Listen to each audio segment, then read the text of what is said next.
Hi everybody, welcome to Philly Film Brothers on location here in Pennsylvania at AMC Dine-In Theater. I am Chris Pierdomenico here along with my brother Dave.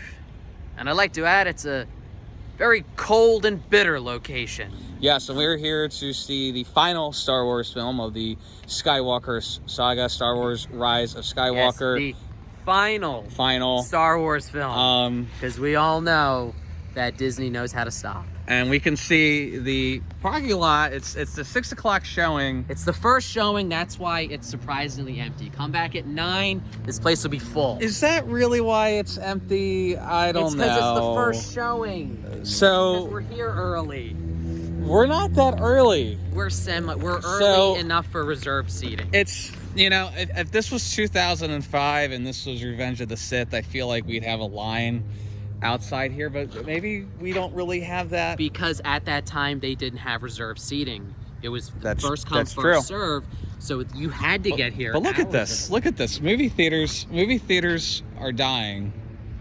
And it's kind of a bummer because I love the experience. I really do. Yes. We're going to try not to get hit here. Yeah, I'm sure these cars aren't judging you for having your phone out instead of watching the road. All right. So, we're going to go in and check out what the new Star Wars movie is all about, and we'll have... So, what are you thinking going in? What are you hoping? What are you... You know, I've stayed away from the spoilers. I don't know what happens. I'm aware of the Rotten Tomatoes score, which seems very, very mixed. That being said, I mean, Last Jedi, the critic reviews were very, very positive, and the audience was... I'll say this. Not. So maybe it'll be that way. The fact that the reviews are so divisive kind of excites me because, like, it means it took risks. They may be great, they may have paid off, or they may be terrible, but at least it tells me this movie took more risks than Force Awakens did. Okay. And yeah. I respect a movie more that takes risks. Even if they don't pay off, I respect you if you try something different. We're looking at you, Terminator Salvation. Yes. That said, if Palpatine is truly back, I'm done. So you're hoping that Palpatine's like a vision or something, or something, flashback. Yeah. Because if Palpatine is truly back, I'm going to get up from my chair in the theater and say, all right, I'm gonna head out now. Do it. All right, we're gonna go check it out. I won't actually do that. I have to. Yeah, you will. No, you won't. I have to watch the rest of it to know what else to complain about. We don't walk out of movies. So we're going to go check it out, and we'll let you know what we think. We'll either be very happy or very irritated. Yep. But either way, hey, it's Dine-In Theater. Let's have a good time.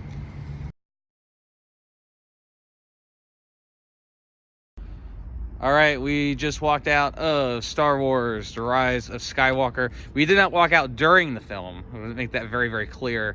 I wanted to. Did you really want to? In the words of Randall, that was worse than Clash of the Titans. I'm just kidding. That was an awful movie. It wasn't that bad. But, hey, what did I say? Look around. The parking lot, I told you it'd be full. It's because we were at the first showing. Look at it now. I still did not see a lot of people inside, which is kind of a bummer because... It's every theater is full. It's that when we were letting out, all the other theaters were full of people. So It's never that full at any given time. Nobody wants to listen to this stuff from us. I used to work at a movie theater. I know how it works. Okay. So we're going to get in the car and... Because it is still very cold out here. It is very cold outside. It's colder now than when we got here. The worst thing Disney ever did for Star Wars was decide that we need to release it every December. Yeah, wasn't that nice in May? Yeah. Well, that's why nobody's waiting outside, because it's freaking cold. That's why. So we're going to get in the car, and then we will tell you our thoughts. Okay, everybody, we are back in the car about 2.5 hours later or so. And we just, as I said, we just got out of seeing Rise of Skywalker, the Rise of Skywalker. And honestly, walking out, and we had not really discussed our opinions yet. I have not said a word to him since. We've not really, I think, other than during the movie. It's been a very awkward silence. We've just been talking about politics and everything else going on in the world. Much safer things to discuss in Star Wars. But I loved it.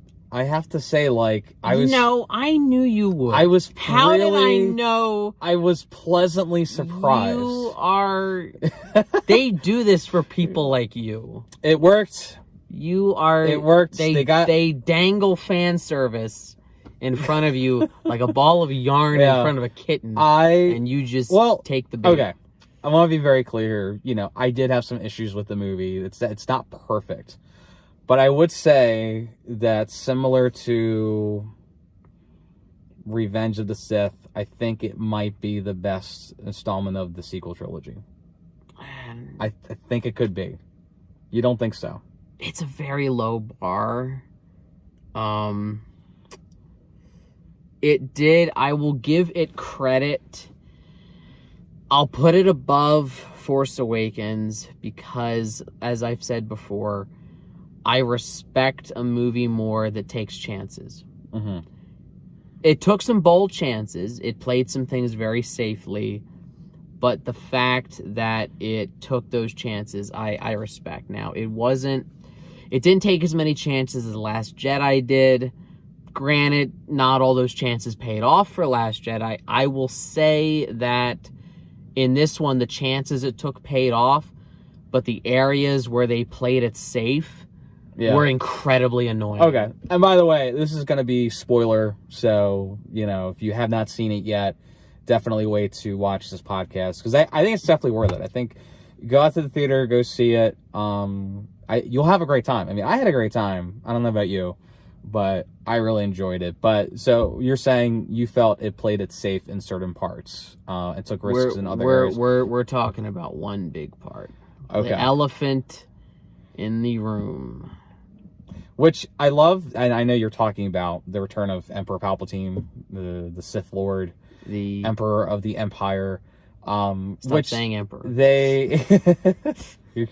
It's just you. I was waiting for him to just like storm out, because the movie opens with Palpatine, and in the opening crawl, the dead speak. The dead speak, and I'm just like we're watching Crossing Over with John Edwards or something.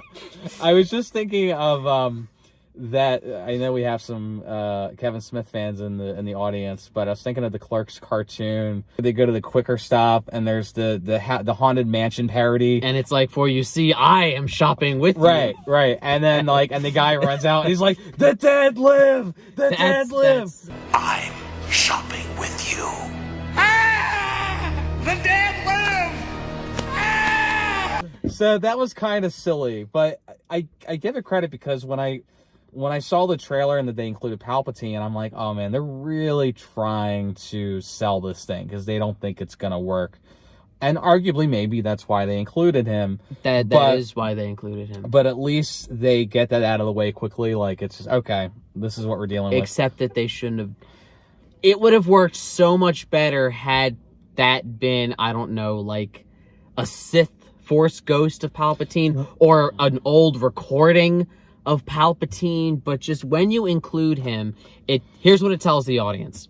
It says that the filmmakers thought, well, we killed Snoke really early. Probably shouldn't have done that. Johnson did that just to kind of subvert expectations for the sake of subverting them. And we're turning Kylo Ren good. And let's face it, he's too much of a whiny Skywalker to be that threatening of a villain. Who was the best villain we ever had? The focus group says it was Palpatine. Okay. So we have to go with him. So, to be fair, the sequel trilogy does feel like filmmaking by committee. It feels like fan fiction. No, I wouldn't go that far. Yes, So, my biggest issue with this movie really does not have as much to do with this movie as it does the entire trilogy, is that they really had no plan for this. No, they didn't. And it's so clear. It's very, very clear, because I think I don't have an issue with Palpatine coming back. He made it clear in the prequels that he had the power to cheat death. He did. I mean, and he even says it. And I love that allusion to, the dark side is a path to many things unnatural. And if you rewatch that movie, that speech also includes, when he's referring to Darth Plagueis the Wise, he could save others from death, but not himself. because that's the cruel irony of the Sith, and that Palpatine faced that same fate, death by apprentice, also completely negating everything we saw in the earlier trilogies. The prophecy was never wrong. It was true. Yes, Anakin did turn to the dark side. Yes, he left the Force in darkness, but in the end, Anakin destroyed the Sith. Well, forget all that. Let's just throw away everything George Lucas ever did or cared about. That's what this did. He's very upset. Fair point. I forgot about that line where he says that he could save others, but not himself. So fair enough. Then again, he loved himself, and it wouldn't surprise me that he found a way to come back. Also, since when did he have a kid? Apparently, he had a son. And then raised his granddaughter. Wait. Well, it's funny when that happened. Like, you were cracking up. You know, I was cracking up because I was picturing Palpatine on the Maury show. Okay, the paternity test will come back, and the DNA test was real. Palpatine, you are Rey's grandfather. And then I imagine him saying, "No, no, no, no. You are the father. No. You will die." And then he zaps Maury, and then the world thanks him. Somebody needs to make that sketch. That's a great sketch idea. Can we make that sketch? It sounds very expensive. Can we get Maury? Maury, yeah, he's clearly busy. Well, I kind of took that as that. I mean, that was I think that's the biggest reveal of the movie, is that Rey is a Palpatine. I do like the idea of the hero finding out that they're actually, connected to the villain. And we did see that in Empire Strikes Back, of course, but this is a pretty big reveal. I kind of saw that as, well, because Palpatine supposedly created Anakin. So I think it was kind of the same thing. It was But that's just alluded to, because even Lucas, in his, infinite inability to be subtle or write good dialogue, even he understood that aspect of Palpatine using the Force to conceive Anakin was best left merely implied. I think it was confirmed by, I don't know if it was Lucas or somebody at Lucasfilms. But in the movies, it was left implied, and he knew to do that. But to suggest it's pretty heavily alluded to. And so what about Rey's father? Did he not have the Force? Was he just, so I used my Force to create Anakin, the most powerful midi-chlorian Jedi in the galaxy. I created this other guy. It just sort of happened, one night. Created Bob. Created Bob. They're not all going to be winners. But hey, his daughter became... It skipped a generation. I thought that was a little weird. I won't lie. I thought, this is kind of weird for Star Wars. That being said, I do like the idea of her having to confront her heritage and everything, and... I'm okay with her confronting her heritage, but the heritage has to make sense. He could have done that, though. It's plausible. And it's the simple fact that I know, even when they ended Last Jedi, that none of this was part of the plan. They had no idea. The issue is that with Last Jedi, nothing happened. So they had to make up the time. And again, if they had planned this out, they had J.J. Abrams plan out the sequel trilogy. Who was sleeping on the job when they did that? Kathleen Kennedy, I guess. I don't know. Or Bob Iger, whoever's in charge of Disney who said, now. You know what? Let's just make this up as we go along and not have any semblance of a plan. So that by the time they get to the third one, they're like, oh, we ran out of villains. However, okay, so kind of some weird stuff happened.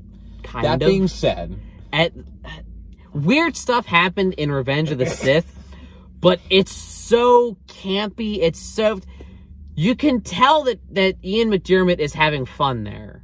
Yeah. Here, he just... First of all, he looked like a corpse. I think that was the idea. It was, but that... It didn't have the charm of Palpatine. The final image we have of him is Vader throwing him down that shaft. Yeah. And now that's just... What? So he survived the shaft, and then he survived the Death Star being blown up because he used the Mary Poppins space flight technique that Leia did. Sith power. And first of all, okay, let me get this straight. So there's this massive fleet of Star Destroyers on this distant planet, fully staffed. Mm-hmm. What were these people doing all these years? I don't think they were fully staffed. I think they were, though. I think some of them were. Well, I got the impression that, and I do like that it went to the prequel trilogy before this, that the Sith was sort of this cult sort of thing, and that the Sith followers were still alive, and they were doing all that, and, you know, they were really pulling the strings the entire time, because it does kind of link everything together. Except that there's only ever two, a master and an apprentice. Yeah. But... And the fact that Palpatine wants Rey to kill him goes... The whole point of a Sith master and apprentice is that they both secretly want to kill the other one and replace the other one. We saw it with Sidious and Maul. We saw it with Sidious and Tyrannus. Yeah. We saw it with Sidious and Vader, that they both wanted Luke to replace the other. Yeah.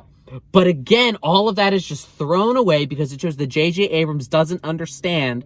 When Palpatine told Luke to strike me down with all of your hatred, he wasn't actually intending for him to strike him down. He was bluffing the same way he was bluffing when he fought Mace Windu, intentionally allowing him to zap and deform his face so that he could show that off to the Senate as being the Jedi threat. Well, see, I saw his body in this as like a new body that I felt like it was alluding. I know in some of the legends, like the books that came out before Disney bought it, that Palpatine had been cloned or something. I mean, that had been something that was well stupid known. Too. Okay, well, you didn't read it, but I'm saying that. Why can't anyone just stay dead? I get it. People love this character. We have to keep bringing them. And I know, to be fair, Star Wars is nowhere near as bad as Marvel is in that department. And bringing people back. For fan service. They do it way too... They did it with half their characters. Spoilers for Avengers. Like I said, the film is not perfect. But overall, this felt the most like a Star Wars movie out of the sequel trilogy. And I think probably similar to Revenge of the Sith for me. Where, and you know what I think really made it work? And this felt like this was repairing everything that came before it in the last two. Even Force Awakens, which was a fan pleaser, but it is a reboot of A New Hope. And this wasn't quite that. And so I think really what made this work was that we saw the three main characters together and their chemistry. And I wish that we'd had that since the beginning. I do too, because I think they were good together. They wouldn't have felt the need to repair it had they just done it right from the start. And I think the chemistry, and I gotta tell you, I got more laughs from C-3PO in this movie than I think I've had from him since the original trilogy. Well, because Anthony Daniels was being sassy again. Well, I know, but I'm saying, the last two Star Wars movies, it was basically a cameo, and the prequels he was kind of funny in. But so again, why couldn't this have been the second one? It should have been, have a good. I agree. Because I'll bet you, had they planned it from the start, they would not have gone back and had to use Palpatine. Probably not. They wouldn't have felt the need to. They only did that because they're like, look, Last Jedi took us so far off course that we have to... That being said, I feel like this... we may get hate for this. Well, I may get hate for this. I have to put Last Jedi above this one. And I'll tell you why. Why. This one, it had stuff I really liked. Okay, so what did you like about this movie? Because you have a lot of issues with it, but what did you enjoy? I really liked the redemption of Ben Solo. I did too. I thought, loved seeing Harrison Ford. That was a really cool, pleasant surprise. I was really happy that was not spoiled for me. And I'd love to know how much they paid him to show up for one day. Yeah. No, I thought the redemption of Ben Solo was great, and I love that they mirror the scene from Force Awakens, and it's like he's getting a second chance. That felt like payoff that was earned. Yeah, it was really set up in Force Awakens, and that paid off here.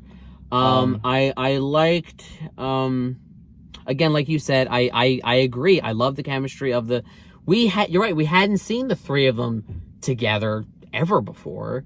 Yeah, I think minimally in Last Jedi. I mean, Poe's barely in Force Awakens. Yeah, You know? I liked, Luke coming back, kind of filling the role of Obi-Wan, yeah, as a Alec ghost. Guinness, yeah. Even to the point that he also sat down, just like Obi-Wan's ghost did, because apparently ghosts can sit down. Apparently. And also, apparently, ghosts can grow their hair longer, because his hair was definitely longer Such a nitpicker. than it was in last. I'm just saying. Yeah. Apparently, in the afterlife, your hair still grows. Well, they can look however they want. I mean, look at. Did you know that? I did not know that, but Did now you know I know that when you're dead, that stuff still grows? I can tell you, I loved Carrie Fisher in this. I thought, now I don't know how they did it. I have no idea how they made that make sense. But I think it was that they shot stuff already, obviously, before she passed away. And you can tell when they kind of randomly say, oh, she needs to reach out to her son and it's going to cost a... That was after she had passed, and they don't show her face. But she had not started filming this movie yet. That's the thing that's kind of... And I think it was footage they already had. Well, no, I'm saying it was, but supposedly this was stuff from Force Awakens. So whoever their editor was, I think did a pretty good job. They did. Of making it make sense. And I gotta say, I got upset when she passed, because it felt like I was kind of reliving that with Carrie Fisher again. Honestly, I think when she did it, and again, this might have been controversial, they probably should have found a way to have her be the one to pull off that kamikaze move in Last Jedi. Yeah. And then have Holdo live to be in this one for the whole one. I love Carrie Fisher, and it's great that we got to see her in this too. Yeah, yeah. But at the same time, you could really tell that it came out of nowhere that we have no more footage of her left, and this scene has to be her dying. I think if you consider Last Jedi and that Luke had to use all his strength to do what he did, which was a good save, but it just and Leia was weaker than Luke was. I mean, what I'm saying is it came completely out of nowhere. Now, I don't fault them for that. I understand they were working with the parameters that they had. I don't fault them for that the way I fault them for other creative choices that were their fault. I think it's wonderful that we got one more Star Wars movie with the original 3 in it. Would have been great if they were together, but at least we got one more. I remember when Force Awakens was first being advertised, you predicted that the last one would end with the 3 of them as Force ghosts. I did. And I was waiting for that. Yeah. And it never, and I was kind of disappointed. Well, and I guess Han Solo wasn't in the Force. But, so they forgot him. But he's the one who said that's not how the Force works. How would he know that if he didn't know something that's about it? Fair. Well, I was kind of hoping that he was a Force ghost, but maybe it works better he was a memory. Like, it was kind of Kylo dealing with his guilt. Yeah, like that. And that's why he wasn't and ghosty. This sequel trilogy is really Rey and Kylo's story. It is at its core. And I'm okay with Rey being related to someone evil, but just there was nothing ever mentioned of Palpatine having kids. There was nothing. Other than that, you want to talk about what I liked? What else did you like? I liked General Hux's betrayal. I liked that it was motivated. Essentially, Hux, he's Himmler. Yeah. He's the second in command who is always a schemer, who was willing to help the Resistance because it would mean... Clearly, Kylo Ren had gone off the rails from the point of view of the First Order. Right. And he was trying to rectify that. I really like Richard E. Grant as General... I forget his name. I just know him as Richard E. Grant. Was he served in the Empire? Did we see him before, or was that just... He's a new character that we can just assume was around during the Empire. He's older, so... I know him. He's a stormtrooper or something. Probably, I'm a huge fan of his. I loved him in Bram Stoker's Dracula, and more recently, Can You Ever Forgive Me? Yeah. Really good. Have you seen it? I've not seen it. Great movie. You should check. He was nominated, I think, for an Oscar. Hey, man, Melissa McCarthy. Okay. Good movie. Anyway, I liked him. I thought that he's not quite a Peter Cushing, but he channeled the energy of Tarkin that I liked. I would say probably better than that fellow that was in Rogue One that was supposed to be like Tarkin. That's because he had the weird CGI. I'm not talking about CGI Tarkin. I'm talking about the guy that was like basically Tarkin but not Tarkin. You know who I'm talking about. We'll show a picture of him on here maybe, but in Rogue One. In Rogue One, the guy in the white suit. Oh, Director Krennic? Yeah. Don't you badmouth Ben Mendelsohn. I don't have an issue with the actor. I'm just saying that I felt like they just needed a guy to be, Peter Cushing when they ran out of CGI money. Well, they ran out of that really fast, judging by how it looked. Yeah. He looked like Jim Carrey in Christmas Carol. I thought it wasn't bad. But anyway, what else did you like? Was there anything else that you liked about the movie? I liked seeing Lando again. I thought he was utilized well. It's great. Just great to see him back in the Falcon. It was. So I didn't... And it's a shame because I liked quite a few parts of it, but it's just that... The core of it. The whole thing the film was based on, I hate it. Pretty cool to hear all the Jedis of the past. I mean, they got everybody back, which was... That was cool. An awesome That was moment. legitimately cool. But again, had you done it, it could have been Snoke she was fighting, and you could have gotten away with, well, Snoke absorbed the spirit of Palpatine and gotten away. You would have preferred to see, I thought Snoke was boring. I think Snoke was just supposed to be...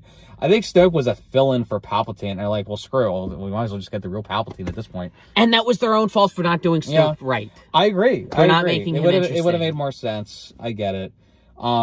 Best moment of the movie by far, and I cheered when this happened. They finally gave Chewie a medal.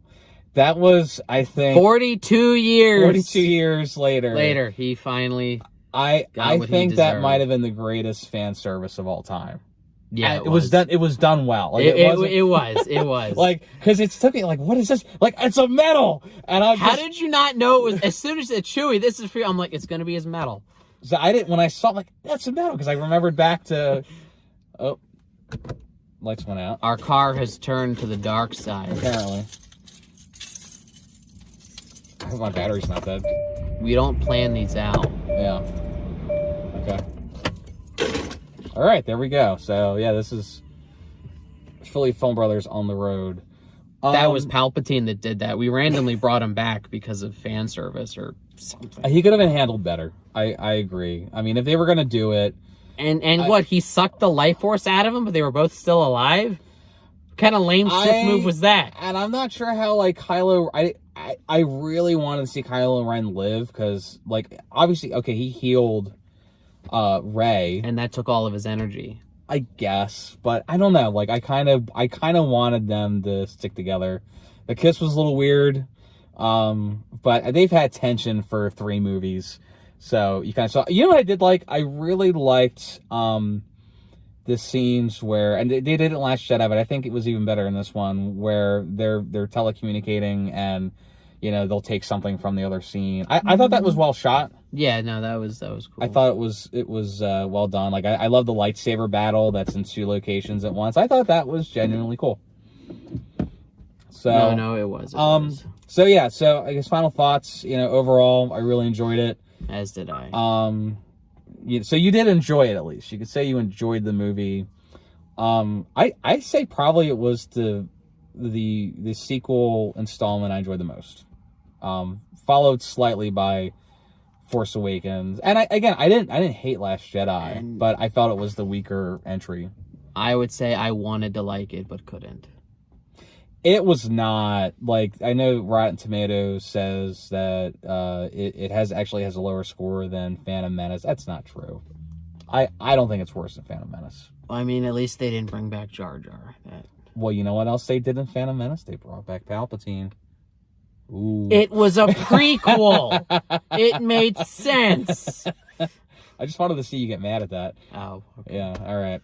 Well, we're going to sign off. We're going to drive home. Thank you for joining us for our first Philly Film Brothers on the road. Hopefully the audio doesn't suck in this. We'll find out later. We'll see you in 2020. And thanks for joining us. We'll see you next time. All right. Well, that's a great goodbye. Like, just, all right.